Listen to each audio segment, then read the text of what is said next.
disputes for routes between rival taxi operators spill onto the streets of Cape Town, resulting in injury and death.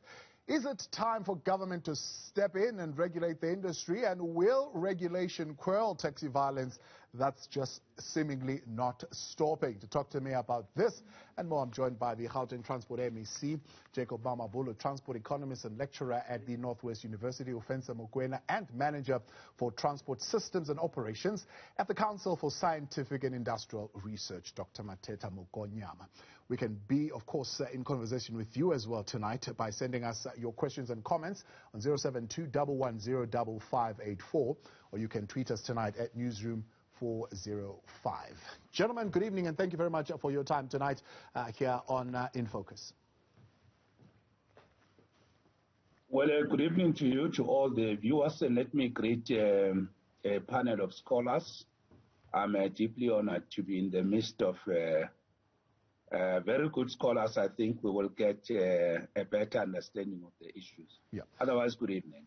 MEC, your inquiry into taxi violence in Gauteng in particular revealed a number of issues that lead to the outbreak of violence in the industry, and we will interrogate some of them. But first, I want to get a sense from you. Do you believe that there is commonality in the causes for violence in the taxi industry, whether you're in Gauteng, whether in KwaZulu-Natal, or whether you are in the Western Cape? Because certainly the tensions in the industry have increased, and we want to get to some of the reasons, the internal dynamics that lead to this violence, and whether they are the same indeed. Well, I'll say to you that firstly, let me commend you for convening a very good discussion. I think I must commend you for that.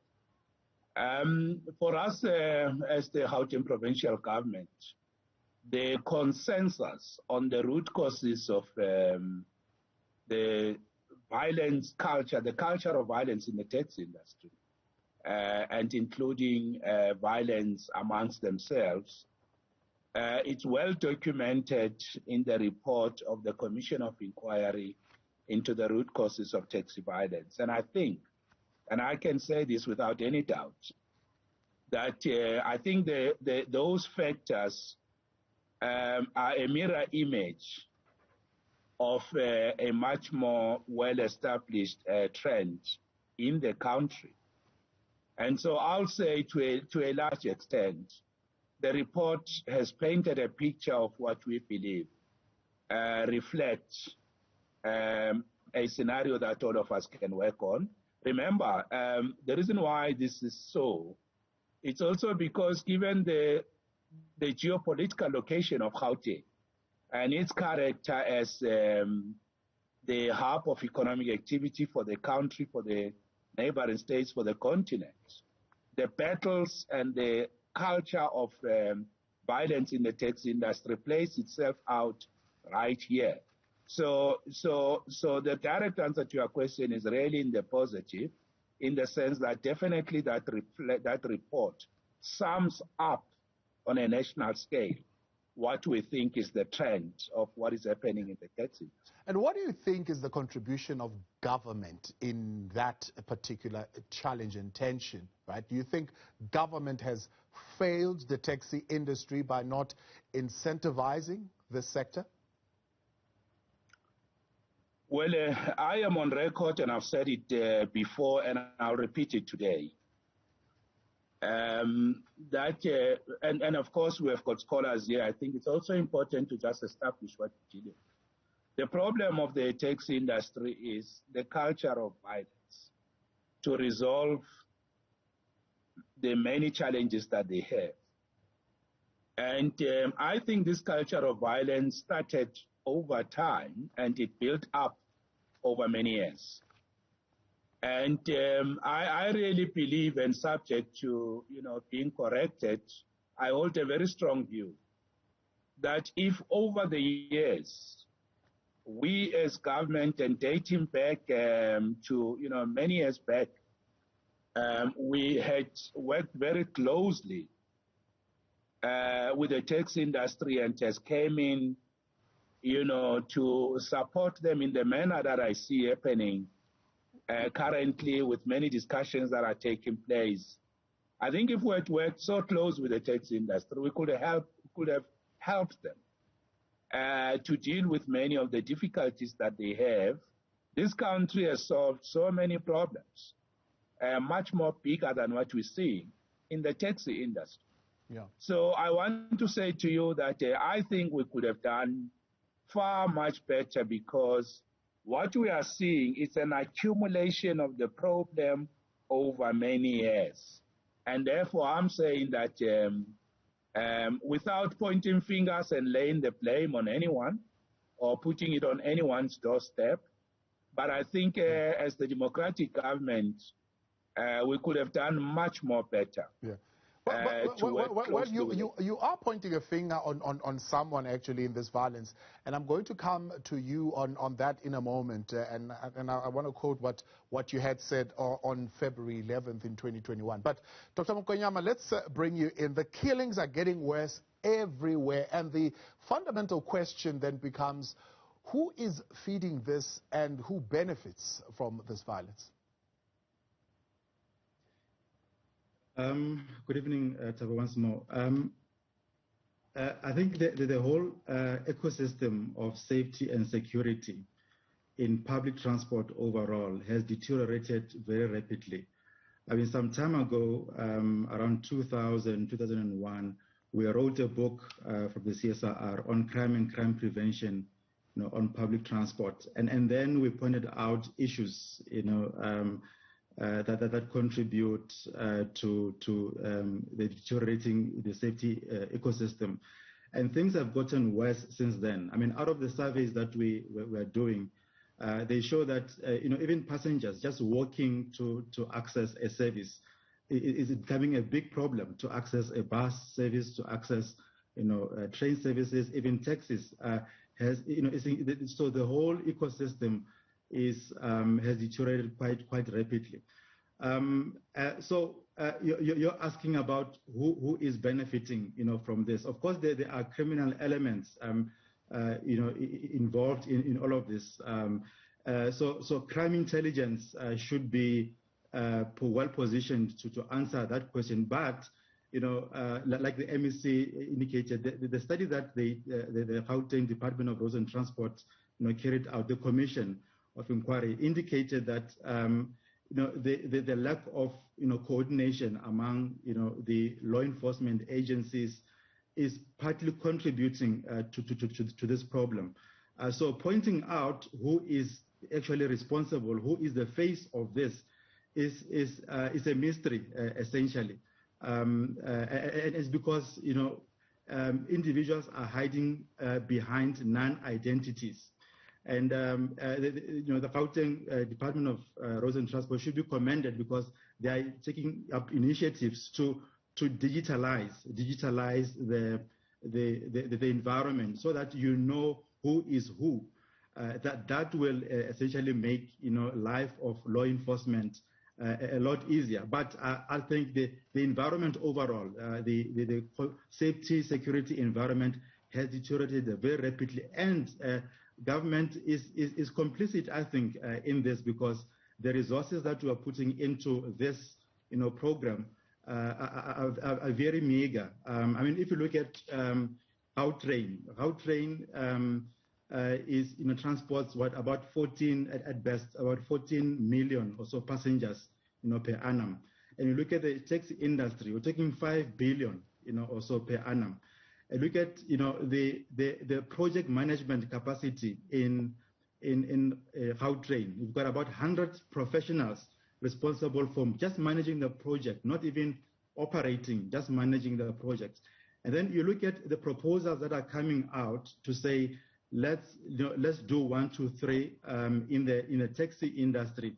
And then you look at the resources associated or allocated to manage those programs. Very little, in fact, close to nothing. So we expect things to happen organically. So this is a very large, program. It's a big ship. You're talking a 5 billion strong ship versus, say, a 14 million ship, and then the resources are not allocated, appropriately.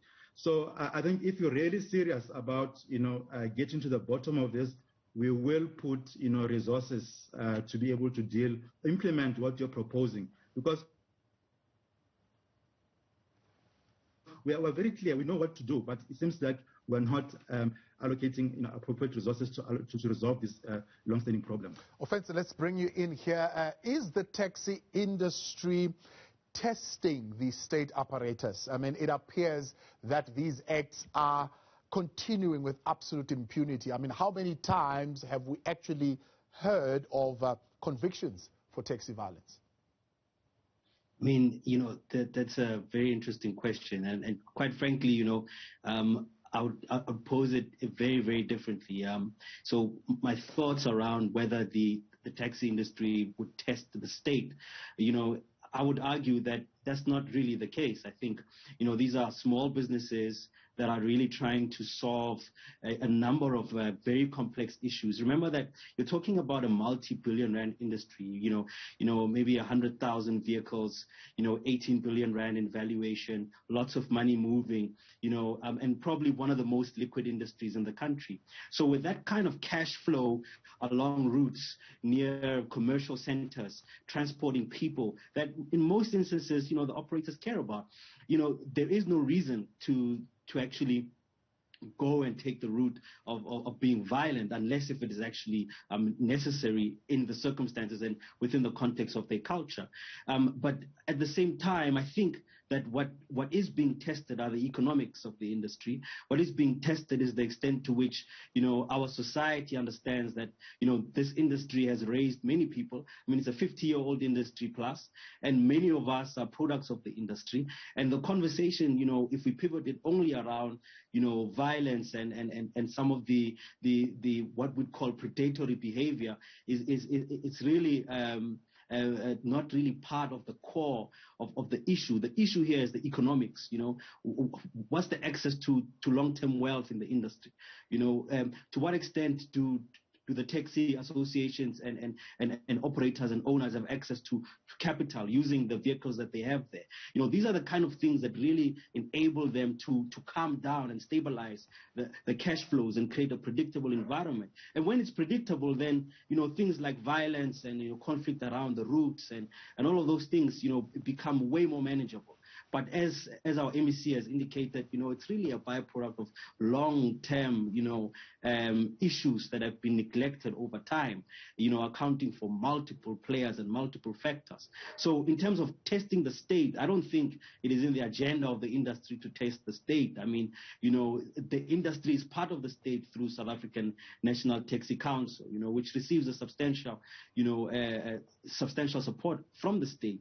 So in terms of testing, I don't think that's really what's happening. You saw in the most recent protest that in some instances the taxi industry was, at the forefront of defense, and it's only a natural part. Those people who use the taxi industry are aware that when you're lost at a taxi rank, you can ask the taxi marshal. They will not misdirect you. You know for a fact that in our communities, the taxi industry has always had a legacy of protecting communities. Now, the pathway towards violence is fundamentally internal. It's just a lack of conflict management that would be required. If it was taking the form of, for example, the how trade, if it was taken as seriously as other industries or SOEs are actually. Ofentse, I'm going to come back in a moment. I want to ask you, why are we failing to manage those internal conflict dynamics in a moment? Plus, we'll bring in the MEC to find out his views, particularly on taxi associations and the role that they are playing, particularly in these tensions. Jacob Mamabolo, Ofentse Mokwena, as well as Dr. Mathetha Mokonyama, my guests tonight here on In Focus. Stay with us. Welcome back to In Focus on Newzroom Afrika, channel 405.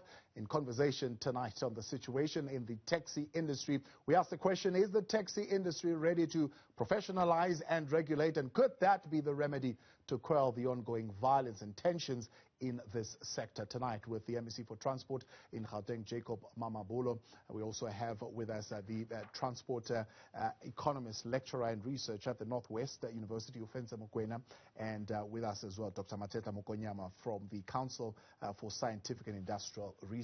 MEC, the taxi associations, if you look at them, they wield a whole lot of power. For example, a party decides who joins them. The power to decide who will occupy and operate in what route. The power to decide who will join even if they don't have an operating license. You've previously said, and you will tell me if you still stick by those statements, that the taxi associations are a law unto themselves. And are you suggesting that that power should be taken away from them and should reside elsewhere? You could be muted there, MEC, if you can unmute. Thank you very much. Let me, I hope you can hear me, yes, and the viewers here. Let me emphasize that point. It's a correct point because the report on the Commission of Inquiry, as we released it in the province, indicate that the operating model of the taxi industry, in which the taxi associations are everything to the industry, it's also one of the big sources of the problem. When you look at the Act, the National Land Transport Act currently, as it stands, and there are amendments that are coming, it does not actually talk to the taxi industry in terms of taxi associations. So the taxi associations, the way in which they operate, the way they elect their members, the term of office, the way they collect money from members. There's a very bad system they call the bucket system that borders on money laundering, unaccounted monies. The way these monies are being used, and how security companies also, and certain individuals that are known in the industry as inkabis, the killers, are operating enabled, assisted, and paid by the associations themselves. So when you look at the activities of associations around how they deal with the other modes of transport, over and above their security companies, their squads, taxi squads, the way they work. So the whole operation of the taxi association is breeding this culture of violence. And I can say to you, in this province, we have discussed that matter. And one of the things that we are looking at is taxi associations must remain associations for the promotion of the interest of members. But when taxi associations start to double up, in certain instances, they try to do business activities. They are not supposed to function as commercial entities. The way in which they handle monies and all that. So what we need is that taxi associations are very important. They are very, they are very critical in their role, but they should remain on promoting the common interests of members. And then when we do commercial activities, we need the taxi industry to set up proper commercial structures like cooperatives, could be, one powerful model, particularly for the taxi industry, to drive commercial aspects so that when the term of office, for example, of certain leaders in the taxi association has come to an end, that does not have an immediate impact or effect on commercial activities that are run, should be run on purely commercial principles and practices. So the point I'm trying to make is that I think the taxi associations have attempted to become everything in the industry. Yeah. And I think we need to focus them on their initial role, which they can do and can do better and are suited to do that. But over and above that, we need to roll out more commercial, but more broadly empowering models that will be able to deal with the taxi industry. Let me conclude by saying, most people, and as Jacob Mamabolo was saying, many people want to work with the taxi industry to leverage and tap it into its powerful economic potential. In actual fact, the taxi industry has succeeded. It has a huge potential to be the best model for broad-based black economic empowerment, but they are scared of the taxi associations and the activities of the taxi association and how they are handling their matters. So I think once we delineate very carefully and neatly the role of the associations and the potential for business and commercial activities, we can have many people that will work with the taxi industry in a much more better, with trust, with confidence. And I just think that's the best way to go. Dr. Mokonyama, do you believe taxi associations control too much of the sector, and they almost control who comes in, and they are almost self-regulating in a sense, and that could be at the heart of this challenge? Yeah, I think that is very evident. I think we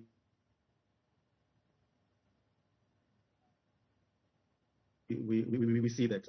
I think even the investigations that the associations tend to be everything. But the reason why that is the case is because there is increasingly a vacuum. Some philosophers say that nature doesn't like vacuum. So where there's a vacuum, it's Karl Marx. It's Karl Marx there. It's Karl Marx there who said that. Yes. There's vacuum. The Constitution clearly says that the state needs to provide public transport. Is expected. It's a constitutional mandate, right? And it means that failure to do so is actually going against the Constitution. And providing public transport means the overall service, including safety and security. So failure to provide all of these things essentially is saying that the state is failing to do what is constitutionally mandated for the state to do. So in the absence of proper law enforcement, the industry has got parallel law enforcement. I mean, you see the enforcement vehicles, route enforcement vehicles from the associations. That shouldn't be the case. That should be done by the state, because it has that constitutional mandate. There are acts of parliament that allocate that responsibility. So, talking of acts of parliament, Dr. Mokonyama, let's talk about the published 2009 National Land Transport Act, right? That gives municipalities the overall jurisdiction to assess the market conditions for the taxi industry in the area in which they operate, right? Essentially meaning that the municipalities are the ones who need to be issuing out these permits. So they would then need to do the background checks and ensure that those operators are people who are proper, legal, not involved in criminal activity. Why have the municipalities failed to do that?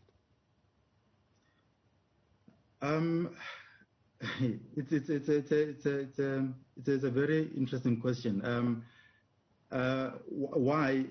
I think the municipalities need to be capacitated, like we say, to do that, the basics. I mean, we've looked at the kind of responses that typical cities would give to an applicant. So an operator goes to the regulator and say, I want to operate. And then that regulator from the province sends that application to local government.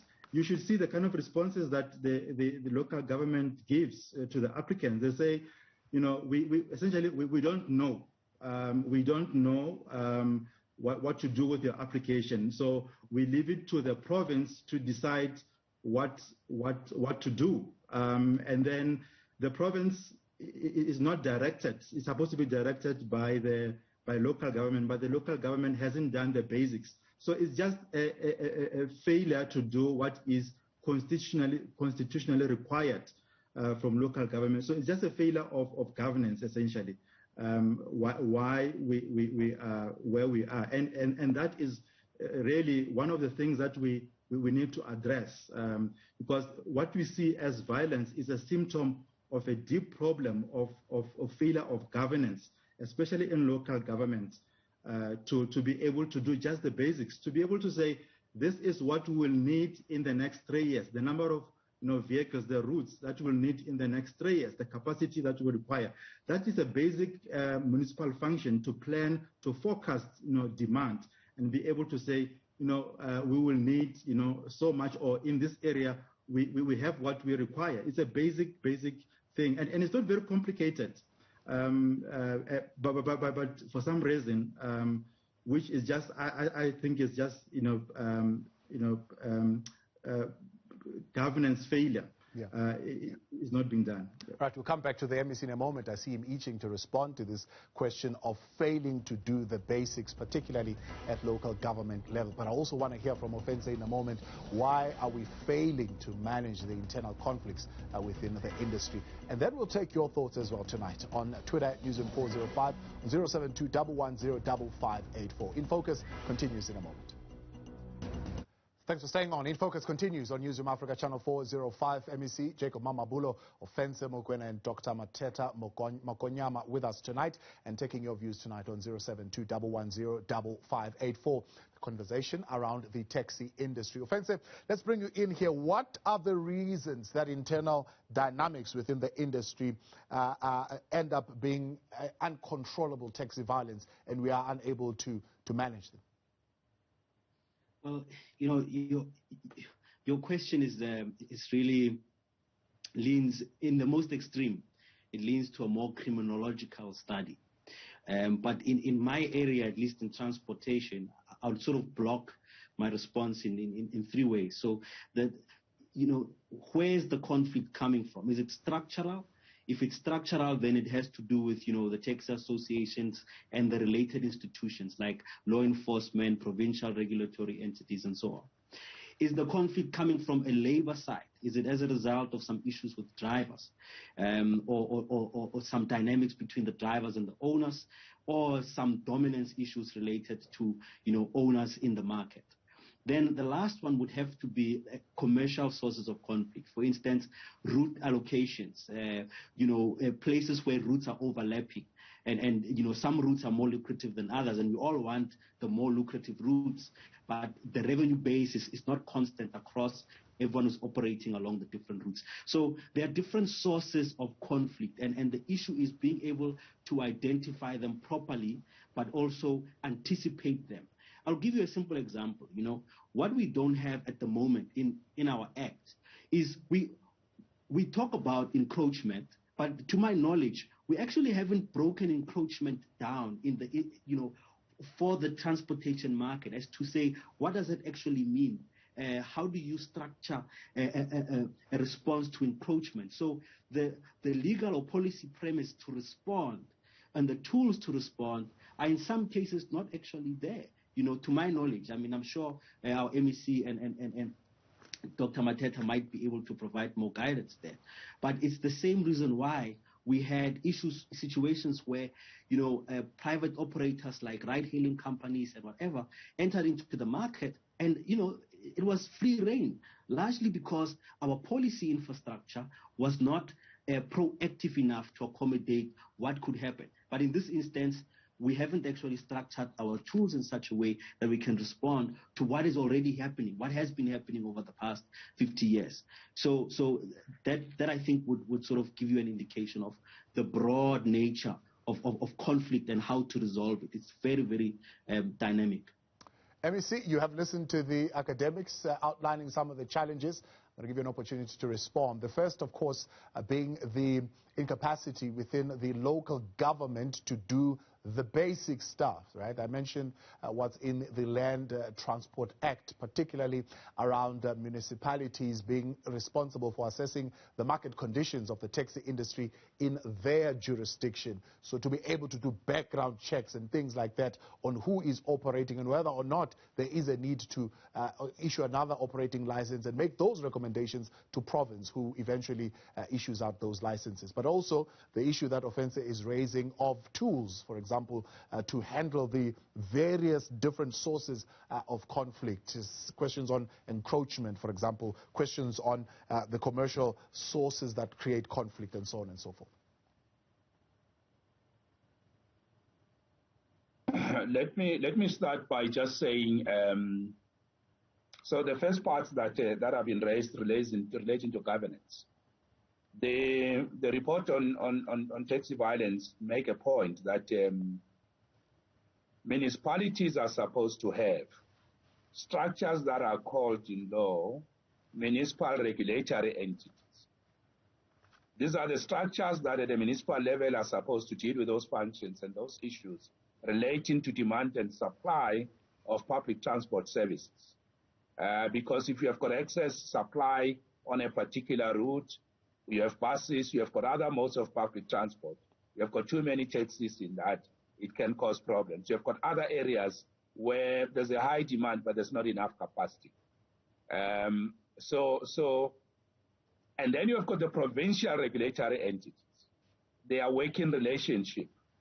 And then again, the other issue is that these structures also suffer the same issues of being corrupted. But the report indicates that across all municipalities in Gauteng, these municipal regulatory entities are almost non-functional, non-existent. Where they work, they're actually left themselves. And there's no coordinated, integrated approach to the role that they play in managing demand and supply. What we have done as a province to resolve that issue, we've just put in place a board called the Gauteng Transport Authority, whose the law that establishes says its main core business is public transport planning, integrating the different supply side factors to respond to the need for the services and making that coordination possible. So the board has just came into place. In actual fact, today they've asked for a meeting with me. Next week we are meeting to fully roll out its implementation, and it includes representatives from the municipalities. So that matter is being dealt with. We're attending to it, and it will be resolved. The second point I want to make, which Mr. Mokwena is raising about the areas and levels of conflict, it's good that he has actually reflected on the different areas in which conflict is taking place. But the 80% factor, and what we must all remember, is that the taxi industry is in business. And like any business entity, they want to make money and profit in order to sustain their businesses, but also to provide income to households and to the workers that they employ. So they are in a business. But unlike all other businesses, the taxi industry is narrowly focused on carrying the commuter. That is their core business. But everybody, I think, will agree with me that in any business environment, you need to broaden your base. You need to get involved in the end-to-end value chain, because there's a great potential there for the taxi industry and its operators to make money and be able to apply better commercial business principles than resolving everything through the barrel of the gun and violence. So the way they manage competition, the way they manage changes in the market environment where they operate, requires that they start to look at the entire space. That is why, for me, to resolve, to transform, to modernize the taxi industry and to put it at the right place where it can be, one of the sectors that makes us proud as a business that has originated from the historically oppressed people. One of the things we need to do is to help them set up very powerful, dynamic, inclusive, and real empowering business initiatives so that they can get involved in the automotive sector. Look at the taxi industry, the maintenance of the vehicles over and above buying vehicles. Look at fuel. Look at just, the finance part of it. There's a lot of borrowing of money to buy new vehicles. So there's a financial aspect to that. They are not involved. The amount of money they drive in insurance just the insuring their own vehicles. They are not involved in that. If you just look at so the number of areas where the taxi industry get involved. I mean, you can imagine if they were to set up financial cooperatives in which they could use a lot of the stockpile money that they run amongst themselves to support each other, buy new vehicles, and at a very low rates from which they can borrow amongst themselves. So what I'm saying is the potential for this industry across multiple value chains where they are involved is quite huge. But the problem is they have elevated the gun and they are scaring everybody. And I think we as government, we need to come in to help them. And you are aware that there are national conversations here in the province. We have gone to a summit in July 2019. There are good decisions we have made. This commission of inquiry we have set into place, it was also one of the steps to say, how can we remove this very bad thing in the taxi industry that is a constraint and restraining its capacity and potential, which is taxi violence. So there's no silver line, there's no silver bullet, there's no one solution. We need multiple, multidisciplinary interventions, and we are working on that, and there's good progress that we're making. These things have happened over a long time, but I can tell you the taxi industry is going to be the biggest, most powerful, empowering industry moving forward if we as government and the taxi industry, people like, Dr. Mathetha Mokonyama here, CSIR is also working with us in the province, the projects that he was talking about. So there's a big potential and momentum that is coming. Conversations like these are helping. And I can tell you it's a matter of time. The taxi industry is going to be the pride and power of the economy of this country, and it's going to play a very important role moving forward. Right, let's take a break. Ofentse, I want you to respond to that question of the industry adapting and diversifying, or at least failing to do so. We'll talk to that question, but also answer then the broader question, Dr. Mokonyama, of whether or not the taxi industry is ready to professionalize and be regulated. Do stay with us. In Focus continues in a moment. Plus, welcome back to In Focus. Let's wrap our conversation now tonight. We are, of course, talking the taxi industry, the increasing violence that we are seeing, the internal conflict, and some of the measures that are being proposed to be put in place in order to curb and quell the violence in the sector. Ofentse, respond to me to that question that the sector fails to adapt and diversify its areas of commercial interest, and they are then opting to say, well, when the profits are low, then we go to the gun. Well, it is a very, very interesting question. And one of the things that we have to remember is that there are many things that were proposed in I think it was 2012 with the TR 2020, which was basically when South Africa laughed at the taxi industry when they said that they are going to open an airline, that they're going to buy fuel facilities, that they're going to tap into the railways, and so on. So that was on paper. But in practice, many entities were formed, after that type of discourse where, taxi associations actually set up cooperatives and in many cases have partnered with various industries in their value chains. But these are not, it's not a national conversation. It's really happening in isolated cases. And the template, the template is not circulating, meaning associations are not getting exposure to those business models to see how you move from being an association to being a cooperative on a national scale. I mean, there are no real guidelines that have been published, by the state or by the companies that have already been formed so far. And just to leverage on our MEC's points, you look at the market at the moment, from a revenue base. The taxi industry could probably be around maybe the size of Remco or Telkom, just from a revenue base. And at the moment, our questions are about, how do they penetrate real estate? How do they get into, the mega projects that they have around their taxi ranks?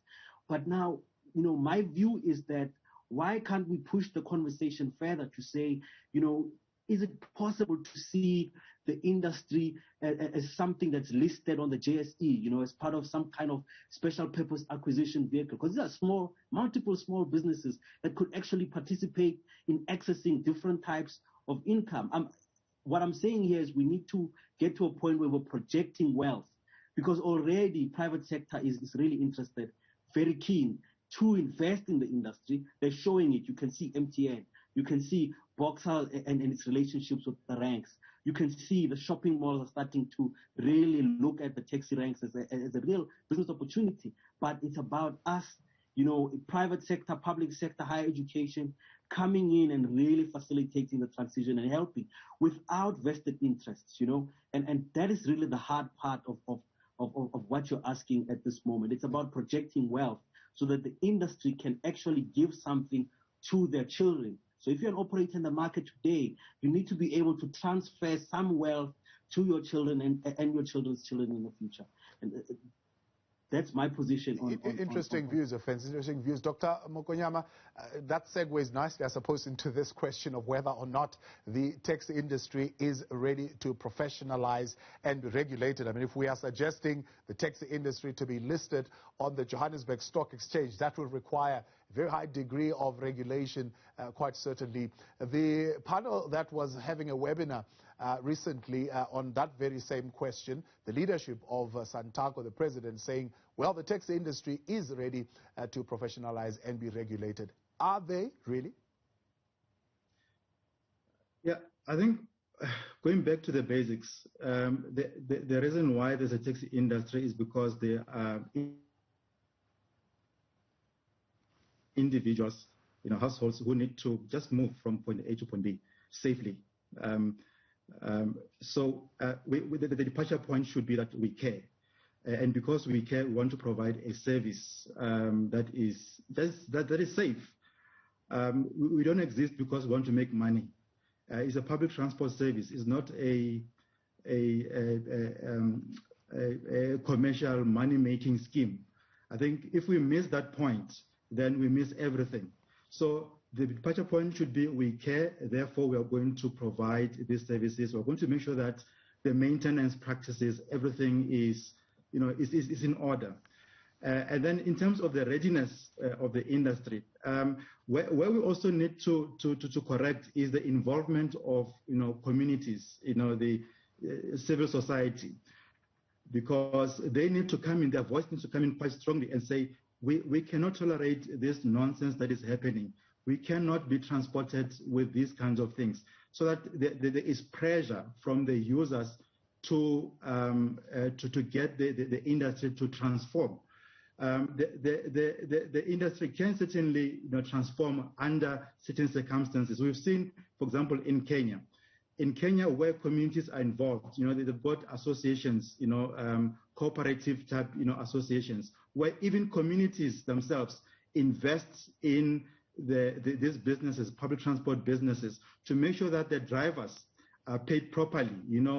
Everyone is paid properly. There's proper development of infrastructure. So communities are involved in this. So there are incentives, but part of it is the voice of civil society needs to come in quite strongly. We have seen things, parts of the world where the industry does really transform. Even in South Africa, you look at the city of Johannesburg.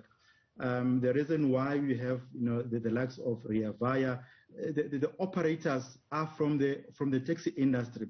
But we've seen recently that there's infighting. There's infighting in these organizations for whatever reason.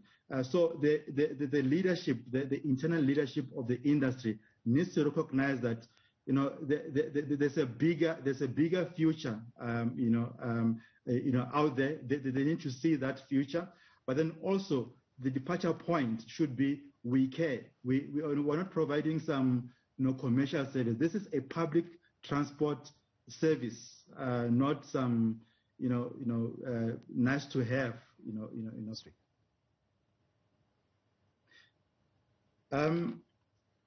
That conversation of duplicated roles and responsibilities needs to come to the fore.